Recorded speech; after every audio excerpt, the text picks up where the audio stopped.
하나님이 나를 웃게 하시니 듣는 자가 다 나와 함께 웃으리로다 그랬습니다. 창세기 18장 12절에 사라가 내게 무슨 즐거움이 있으리요 그렇게 말합니다. 이러한 사라의 고백을 통해서 우리는 이 사라의 삶 속에 웃음과 기쁨이 없었다는 것을 알게 됩니다. 그런데 아브라함에게 아내 사라가 아들을 낳으리라 하나님 말씀합니다. 이때 아브라함도 웃었습니다. 사라도 웃었습니다. 이 웃음은 어떠한 웃음입니까? 어떻게 보면 좀 슬픈 웃음이고 어떻게 보면은 어이없는 그런 웃음이라 할 수가 있겠습니다. 우리가 알듯이 웃음에도 종류가 참 많습니다. 마지못해서 웃는 억지 웃음, 허망해서 웃는 허탈한 웃음, 비웃음, 너무 슬퍼서 웃는 웃음. 웃는데 웃는 것이 아닙니다. 웃고 있는데 왠지 슬퍼 보인다 하는 것이요.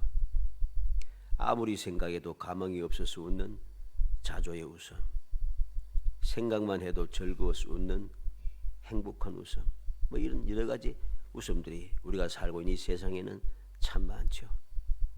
사라는 슬픔과 좌조와 고통과 허망함에 억지로 웃었던 웃음이 여호와 하나님께서 약속하신 때가 되니 완전히 새로운 웃음, 이제까지 생각하지도 못했고 상상도 꿈도 꾸지 못했던 기쁨과 즐거움과 감사와 찬송을 그리고 행복함이 솟아나는 그러한 웃음, 그 웃음이 끊이지 않는 그러한 웃음이 이 사라에게 지금 솟아나고 있다는 것입니다.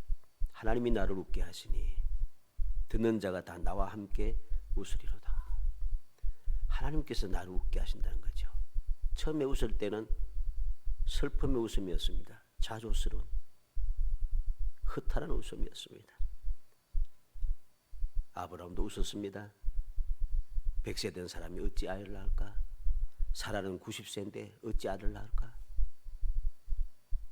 사라도 아브라함이 나이 많은 늙었는데 어떻게 아들을 낳을까? 나도 이제 생수 끊어졌는데 어떻게 아들을 할 수 있을까? 근데 그렇게 하나님 말씀을 들으면서도 도저히 믿을 수가 없는 그러한 웃음이 아브라함과 사라에게 있었습니다. 그런데 하나님께서 전능한 하나님께서 약속하신 말씀대로 그 때가 약속하신 때가 되었을 때에 정말로 억지로 마지못해 허탈한 웃음, 슬픔의 웃음, 자조의 웃음이었는데 행복한 웃음이 시작이 되더라는 것이죠. 그래서 6절에 보면 사라가 외치고 있습니다. 하나님이 나를 웃게 하시니 듣는 자가 다 나와 함께 웃으리로다. 이제는 속으로만 웃었습니다. 내 웃음을 보여줄 수가 없었습니다. 웃을 이유가 없는 거예요. 아무리 웃고 싶어도 행복하고 싶어도 웃을 거리가 없고 행복거리가 없다는 것이죠. 그런데 하나님께서 말씀하신 대로 때가 되오니 하나님께서 나를 웃게 만들어 주시더라. 이전의 웃음은 남 몰래 웃은 웃음이었지만 남에게 보여줄 수 없는 웃음이었지만 이제 웃는 이 웃음은 당당하게 내세울 수 있는 웃음이었습니다. 모든 사람들과 함께 웃을 수 있다고 말할 수 있는 자랑스러운 웃음이 되었습니다. 하나님이 나를 웃게 하시니 듣는 자가 다 나와 함께 웃으리로다. 듣는 자가 다 함께 운다는 말이 무슨 말입니까? 나처럼 절망적인 사람, 한 번도 즐거운 적이 없던 사람, 행복함이 무엇인지 몰랐던 사람, 기쁨의 웃음이 무엇인지 경험해 보지도 못했던 그 사람들도 나처럼 하나님께서 웃게 하시면 웃을 수 있다라고 하는 감사가 넘치는 그의 찬송의 소리인 것이죠. 우리는 오늘 이 말씀을 통해서 올바른 신앙생활을 위하여 하나님의 택함을 받은 성도는 어떠한 자세로 신앙생활을 해야 하는가 하는 것이 말씀을 통해서 볼 수가 있습니다. 어떤 자세로 해야 됩니까? 신앙생활을 가망이 없어도 절망적이라도 도저히 희망이 보이지 않아도 아무리 생각해도 아무리 상상해도 아무리 꿈을 꾸려고 해도 이루어질 수 없는 그러한 일들을 만났을 때에 감당할 수 없는 일을 만났을 때에 믿음의 사람들은 올바른 신앙생활을 한 사람은 어떻게 해야 되는가? 하나님의 말씀을 믿으며 그 믿음을 가지고 믿음의 실상을 보면서 살아가야 하는 겁니다. 이게 올바른 신앙의 자세입니다. 올바른 신앙생활이 뭐겠어요? 될 수 있는 것, 될 것 같은 것, 이것만 믿는 거 이게 믿음 아닙니다. 올바른 신앙의 자세는 안 되는 것, 있을 수 없는 것, 절대로 가망이 없는 것, 벗어날 수 없는 것, 절망적인 것, 감당할 수 없는 것, 아무런 도움을 받을 곳이 없는 곳, 절대로 이루어질 수 없는 것, 이러한 것들도 주님의 약속의 말씀을 믿고 웃는 사람, 이렇게 웃으며 살아가는 사람이 올바른 신앙생활을 하고 있는 믿음의 사람이라고 말할 수 있는 것입니다. 올해는 바로 이러한 믿음이 절대적으로 필요한 때입니다. 이러한 올바른 신앙생활을 하는 사람이 절대적으로 필요한 때입니다. 왜? 오늘 말씀을 믿지 않습니다. 말씀을 믿지 않고 말씀대로 살려고 하지 않습니다. 말씀보다는 오히려 세상 것이, 사람의 말이, 세상에 하는 일이, 세상의 방법이 더 우선이 되어버려서 말씀은 이제 까마득하게 멀어져 가고 있습니다. 물론 다 그렇지는 않죠. 그런데 자꾸만 그런 일로 몰려가기 시작한다는 소리죠. 그래서 문제인 것입니다. 이러한 때일수록 올바른 믿음의 사람들은 올바른 신앙생활을 해야 되는데, 그러한 때에 어떻게 하면 올바른 신앙생활을 하는 온전한 믿음의 사람인가 하는 것이 오늘 말씀을 통해서 우리가 배워야 할 교훈입니다. 하나님이 웃게 하시니 듣는 자가 다 나와 함께 웃으리로다. 어떻게 사라가 웃을 수 있었습니까? 올바른 신앙생활을 위해서 성도가 할 일이 무엇입니까? 사라가 웃을 수 있는 이유를 우리가 알게 되면은 우리도 그러한 웃음을 가지고 이 세상을 살아갈 수가 있습니다. 올바른 신앙생활을 할 수가 있는 진실한 성도, 거룩한 성도가 된다는 말씀입니다. 그게 무엇입니까? 딱 한 가지죠. 오늘 1절로 2절, 1절 2절 같이 읽어봅니다. 여호와께서 말씀하신 대로 사라를 돌보셨고 여호와께서 말씀하신 대로 사라에게 행하셨으므로 사라가 임신하고 하나님이 말씀하신 시기가 되어 노년의 아브라함에게 아들을 낳으니. 무엇입니까? 여호와께서 말씀하신 대로, 여호와께서 말씀하신 대로 하나님이 말씀하신 시기가 되어, 하나님의 말씀이란 겁니다. 언약의 하나님의 약속하신 말씀이란 것입니다. 전능하신 하나님이 들려주신 말씀이란 것입니다. 사라가 어떻게 하나님이 나를 웃게 하셨다고, 듣는 사람이 다 나와 함께 웃을 수 있다고 당당하게 말할 수 있었어요? 여호와의 말씀대로 되었기 때문입니다. 약속하신 것을 반드시 이루시는 영원불변하신 전능의 하나님께서 말씀하신 대로 되어졌다는 것. 전능하신 하나님께서 말씀하신 대로 시기가 되니 진짜 되더라. 딱 한 가지, 하나님의 말씀인 것이죠. 7절에 뭐라고 합니까? 7절에 보면 또 이르되 사라가 자식들을 젖먹이겠다고 누가 아브라함에게 말하였으려마는 아브라함의 노경에 내가 아들을 낳았도다. 누가 사라가 자식을 젖먹이겠느냐? 아무도 말하는 사람이 없습니다. 그런데 여호와 하나님께서, 전능한 하나님께서 그렇게 말씀하신 것이죠. 하나님께서 말씀하신 것입니다. 하나님 외에는 이러한 말을 해주는 사람이 아무도 없어요. 이러한 말을 누구도 해주지 않아요. 그런데 언약의 하나님 여호와 하나님께서 그 말씀을 해주셨고, 전능하신 하나님께서 내가 능히 하지 못할 일이 있겠느냐 하시면서 내게 약속해 주셨다는 것입니다. 그 말씀대로 이렇게 이루어졌다는 것입니다. 아무도 말하지 못했는데, 아무도 생각하지 못하고, 아무도 상상하지 못했는데 하나님께서 말씀하셨고 하나님 말씀대로 되어졌다. 그래서 사라는 하나님이 나를 웃게 하셨다. 이 소식을 듣는 모든 사람들이 다 나처럼 웃을 것이다. 그렇게 하나님께 영광을 돌리고 하나님께 감사 찬송할 수 있게 된 것이죠. 이것까지만 하면은 모든 것이 다 끝났습니다. 하나님이 우리를 하나님이 웃게 하시니 올바른 신앙생활을 위하여서 무엇이 필요한가 딱 끝났잖아요. 이것만 하면 또 뭔가 좀 아쉬우니까 말씀을 계속해서 보도록 합니다. 여호수아 6장 26절에 보면 여호수아가 그때 맹세하여 이르되 누구든지 일어나서 이 여리고성을 건축하는 자는 여호와 앞에서 저주를 받을 것이라. 그 기초를 쌓을 때 그의 맏아들을 잃을 것이요 그 문을 세울 때 그의 막내 아들 잃으리라 하였더라.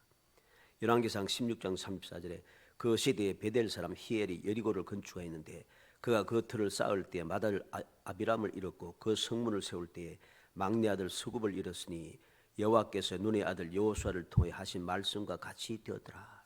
언제인가 하면 아합 왕 시대입니다.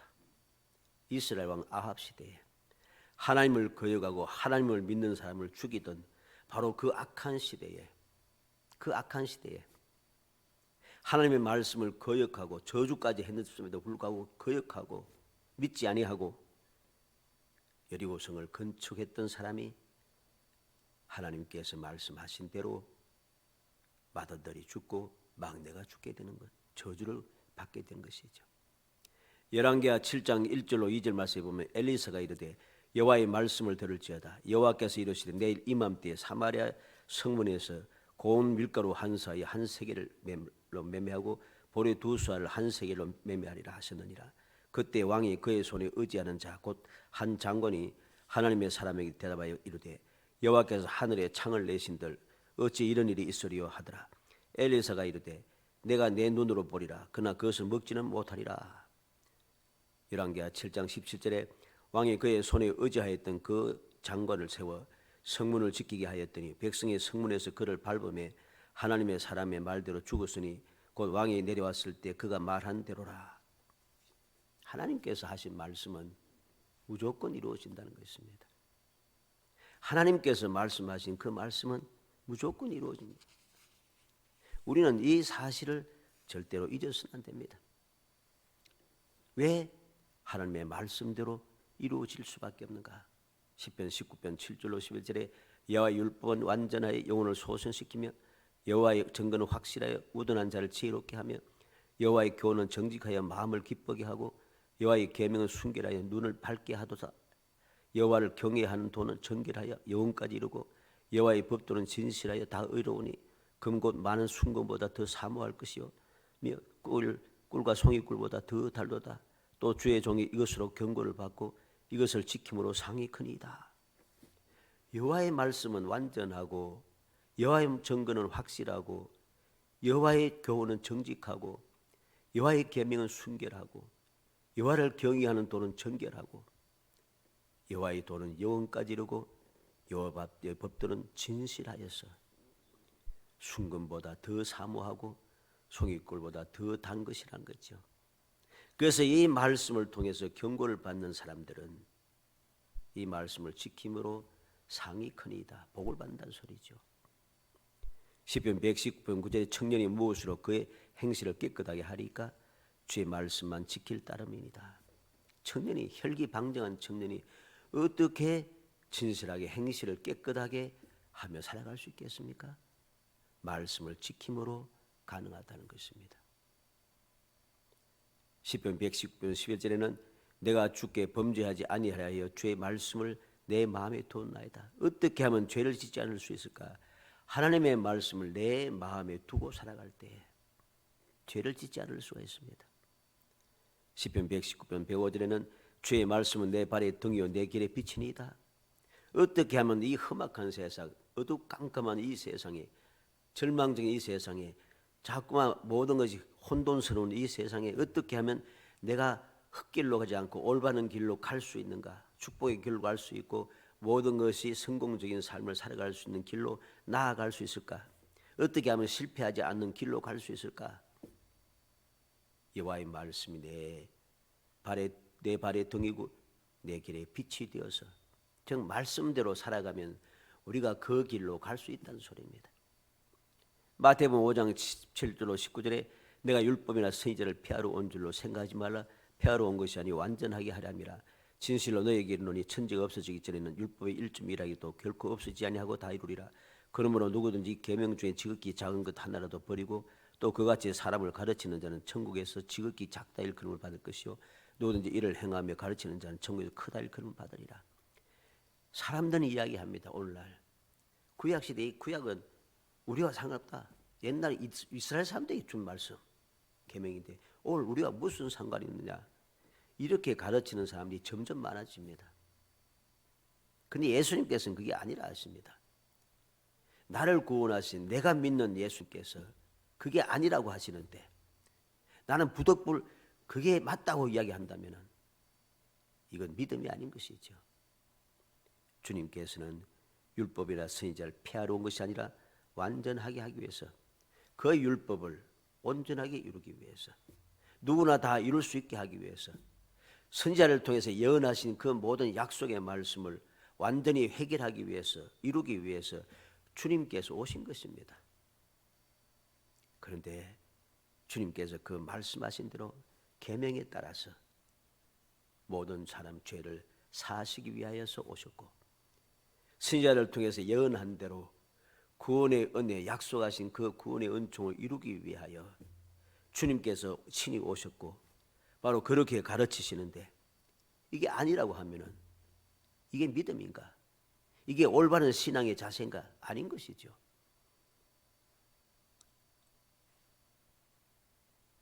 누가복음 11장 28절에 예수께서 이르시되 오히려 하나님의 말씀을 듣고 지키는 자가 복이 있느니라.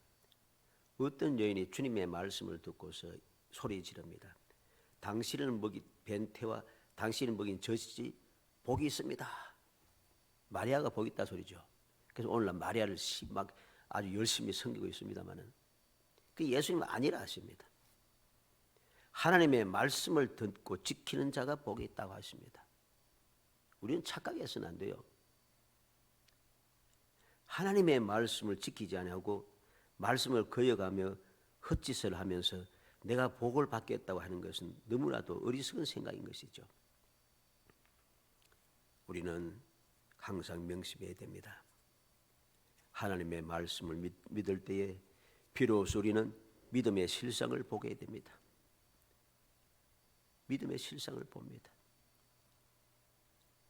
히브리서 11장 3절에 믿음으로 모든 세계가 하나님의 말씀으로 지어진 줄을 우리가 아나니 보이는 것은 나타난 것은 말미암아 된 것이 아니라 하나님의 말씀으로 지어졌다 세상이. 그게 하나님의 말씀에 기록된 것이잖아요. 그죠? 그 사실을 믿는 것이 바로 믿음이란 것입니다. 그 사실을 믿지 않으면 우리의 믿음 자체가 틀려먹은 것이란 소리죠. 가장 처음에 우리에게 주신 약속의 말씀 가장 처음에 하나님께서 말씀으로 세상을 창조하셨다고 딱 기록하면서 시작이 되는데 처음부터 아니라 하면은 이건 믿음이 아닌 것이죠. 절대로. 우리는 정신을 차려야 됩니다. 말씀을 그대로 믿고 행하는 사람이 올바른 신앙생활을 하는 사람이고 그러한 사람만이 믿음의 실상을 볼 수가 있습니다. 어떻게 볼 수 있습니까? 어떻게 볼 수 있겠어요? 하나님께 약속하신 말씀을 내가 쭉 읽고 묵상해 보니까 이런 일을 당했을 때는 믿음의 사람들이 이렇게 했더니 이러한 일들이 일어나더라. 그를 통해서 우리는 실상을 보는 거죠.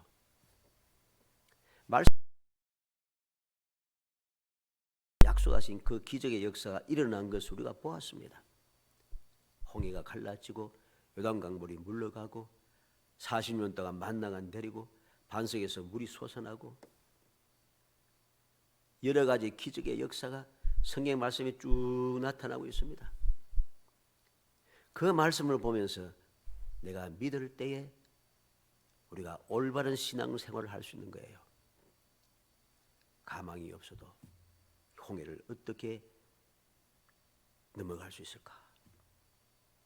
뒤에는 애국 군대가 따라오고 있고 앞에는 홍해가 가로막혀 있는데 어떻게 해결할 수 있을까? 하나님의 말씀대로 하니 홍해물이 갈라지더라는 거죠. 하나님 뭐라 말씀하십니까? 내 손을 지팡이 든 손을 바다를 향하여 내밀어라. 말씀대로 했더니 동풍이 불어오기 시작하면서 홍해물이 갈라지고 진흙 땅이 이 진흙이 진풀이 굳은 땅이 되더라는 것입니다. 말씀대로 요단강 물이 어떻게 물러가고 이스라엘 백성이 건널 수 있습니까? 하나님께서 말씀하신 대로 이스라엘의 제사장들이 하나님의 언약궤를 메고 그 흘러 넘치는 요단 강물 속에 들어가니까 물러가더라는 거죠.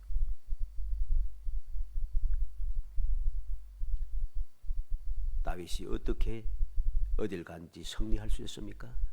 하나님께서 말씀하신 대로 실천하니까 어딜 가든지 하나님께서 이기게 하신 거죠. 다니엘이 어떻게 살아날 수 있었습니까? 하나님께서 들려주신 말씀을 믿고 당당하게 가서 느부갓네살에게 이야기할 때에 그는 아무 문제 없으신 것이죠.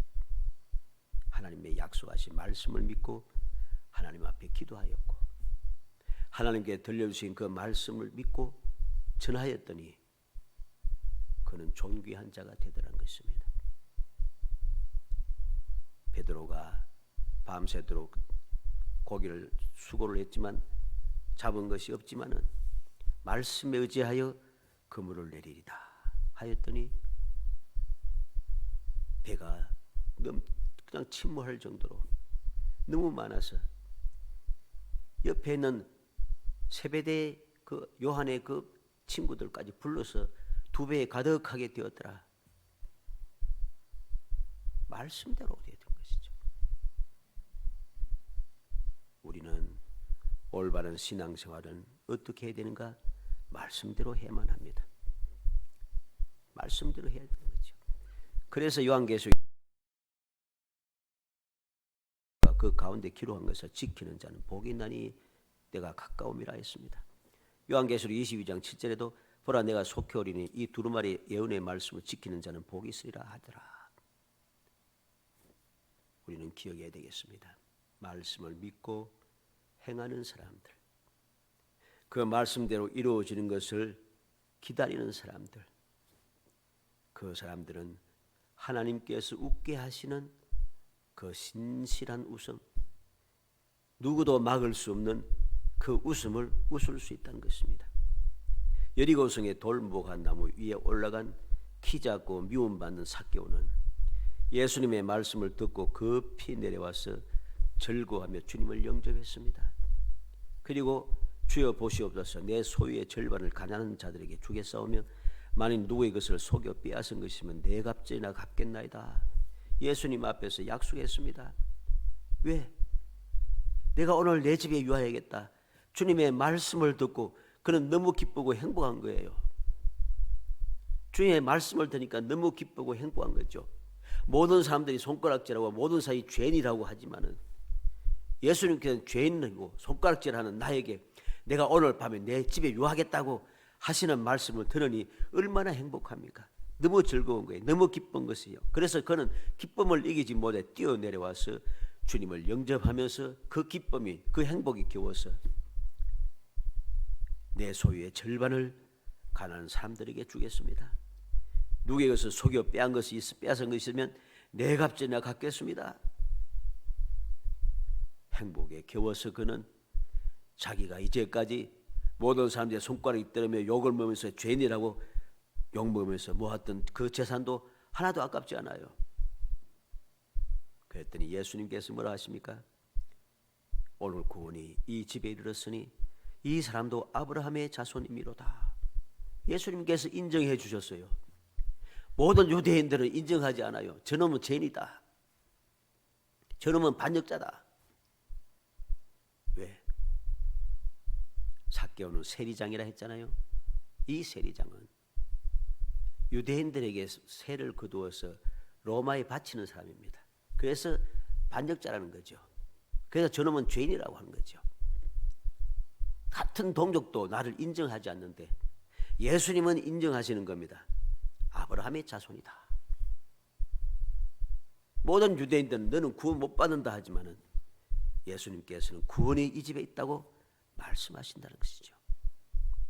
구원이 이 집에 이르렀다. 얼마나 행복한 일입니까?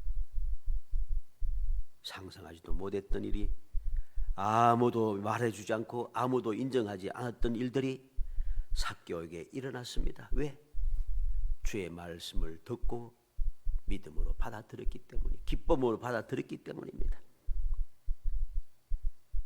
시편 119편 92절에 주의 법이 나의 즐거움이 되지 아니하였더라면 내가 고난 중에 멸망하였으리다. 우리는 바로 이러한 고백이 이루어져야 됩니다. 이 세상이 너무 험악했어요. 내가 도무지 올바르게 제대로 살 수가 없어. 어떻게 이 세상을 제대로 살 수 있을까? 어떻게 하면 이 슬프고 괴롭고 원통한 이 세상에 정말 즐겁고 평안하게 행복하게 살 수 있을까? 주의 법이 나의 즐거움이 될 때 가능한 것입니다. 하나님의 약속의 말씀이 내게 즐거움이 되고 내게 소망이 되고 내게 기쁨이 될 때에, 쉽게 말해서 말씀이 믿어진다는 것입니다. 말씀대로 어떠한 상황에도 하나님께서 나를 지켜 보호하시고 나를 인도하시고 나를 이기게 하시고 나를 공급하시고 나를 위해서 역사하셔서 마침내 축복의 땅에 이르게 하실 것이다 라고 하는 믿음이 있다는 것입니다. 그 말씀이 내게 믿음이 되고 그 말씀이 내게 즐거움이 되고 그 말씀이 내게 소망이 되기 때문에 이 세상의 어떠한 고난도 내가 이겨낼 수 있다는 거죠. 절대로 이 세상에 휩쓸려서 같이 멸망하는 사람이 아니라 이 세상을 이겨내고 영원한 천국의 영광에 도달하는 사람이 된다는 것입니다. 시편 119편 143절에 환난과 우환이 내게 미쳤으나 주의 계명은 나의 즐거움이다. 내가 세상을 살아가면서 환난과 우환이 내게 미쳐도 하나님이 계시다면 왜 이렇게 내가 이렇게 열심히 믿고 왔고 이렇게 말씀대로 살려고 했었고 이렇게 충성되게 했는데 왜 이런 일이 생겼는가? 원망하는 것이 아니라 환난과 우환이 내게 미쳤을지라도 주의 계명을 내가 믿음으로 그 말씀을 내 마음속에 새기면은 그 계명이 내게 즐거움이 되는 것입니다. 즐거움이 되는 것입니다. 하나님께서 예레미야를 통해서 말씀했죠. 이스라엘 유다 백성들이 포로로 반드시 잡혀간다는 거죠. 그런데 유대인들은 이것이 절망이라고 이야기합니다. 하나님께서 우리를 버리셨구나. 그래서 뭐라 합니까? 이제 내일 망할 것이니까 우리가 먹고 마시고 즐기자. 그럽니다. 그런데 하나님께서 말씀합니다. 너희 고난당한 이것은 절망이 아니고 소망을 주는 것이다. 하나님의 뜻은 다른 것입니다. 바로 이 약속의 말씀을 믿음으로 어떤 환난과 우환이 미쳐도 즐거움이 되어서 항상 기뻐할 수 있고 기뻐함으로 약속하신 말씀도 이루어지리라고 항상 기도할 수 있게 되고 기도함으로 기도가 이루어지니까 범사가 감사가 되는 것입니다. 요한복음 16장 24절에 지금까지는 너희가 내 이름으로 아무것도 구하지 아니하였으나 구하라 그리하면 받으리니 너희 기쁨이 충만하리라. 주님의 약속의 말씀을 믿고 기도하면은 이루어지고 그러므로 기쁨이 충만하게 된다는 것입니다. 내가 이 세상이 기쁘지 않아, 즐겁지 않아, 행복하지 않아. 어떻게 이게 기쁘고 즐겁고 행복한가? 무엇이 감사한가? 그렇게 원망하며 시험 들어서 그렇게 하지 말고 하나님의 말씀을 믿고 우리는 행하는 사람이 되어야 됩니다. 그리할 때에 하나님께서 말씀대로 이루어 주시고 말씀대로 이루어진 것을 볼 때에 기쁨이 충만해지는 것입니다. 내가 약해도 감사하고 내가 부족해도 감사하고 내가 고난을 당해도 감사하고 내가 억울한 일을 당해도 감사하고 내가 막막하여 도움자가 없어도 감사하고 많은 사람이 나의 뒤통수를 쳐도 감사하고 모든 것이 감사가 되는 것입니다. 왜? 영원불변하신 하나님은 나와 함께 하신다는 것입니다. 나를 위해서 지금도 역사하신다는 것입니다. 반드시 모든 것이 합력해 선을 이루신다는 것입니다. 이것이 바로 올바른 신앙의 자세인 것입니다. 사람들은 비웃고 코웃음치고 나는 그것을 보면서 슬퍼하고 괴로워하고 답답해하고 황망해하고 그렇게 그런 웃음이 있다 할지라도 우리는 당당한 웃음을 할 수 있고 큰 웃음, 즐거운 웃음, 신나고 행복한 웃음, 시원스러운 웃음 그런 웃음을 우리는 언제든지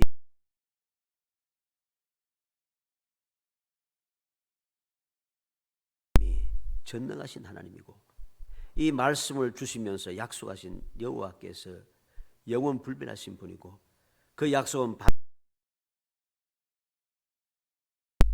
간절히 소원합니다. 우리 모든 성도들이 하나님께서 웃게 하시니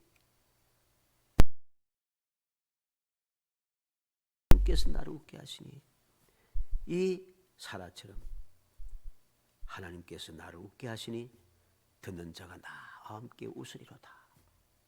그런 말을 할 수 있는 사람 약속하신 말씀대로 꿈꾸는 것 같았도다. 여호와께서 우리를 위하여 큰 일을 행하시니 우리는 기뻐도다. 언약의 말씀 믿고 기도하며 기다리고 기대하면서 사모함으로 이 큰 기쁨 하나님께서 나를 웃게 있는 정말 누구도 가로막을 수 없는 행복한 웃음을 웃는 성도들이 되시기를 주의 이름으로 축복합니다. 은혜 감사합니다. 사랑하여 주셔서 택하여 주시고 택한 저희들로 하여금 영원 불변한 언약의 말씀을 주시고 건강해서 믿을 수 있도록 믿음의 선물을 주심을 감사합니다. 그 믿음이 자라게 하기 위해서 보혜사 성령께서 저희들의 마음속에 돌봐주심을 감사합니다.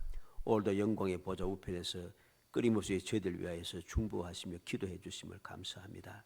그 앞에 놀라운 사랑을 입어 여기까지 왔사오니 앞으로도 주님의 사랑을 굳게 믿으며 항상 감사하며 기뻐하고 즐거워하며 끊임없이 기도하며 앞에 당당한 웃음을 바라며 말씀대로 이루시는 그 기이한 역사를 바라보며 꿈꾸는 것 같았다고 여호와께서 큰 일을 행하여 주셨다고 나는 기쁘고 즐겁다고 끊임없이 찬송하고 끊임없이 하나님께 영광 돌릴 수 있도록 은혜를 베풀어 주옵소서. 예수님의 이름으로 기도하옵나이다. 아멘.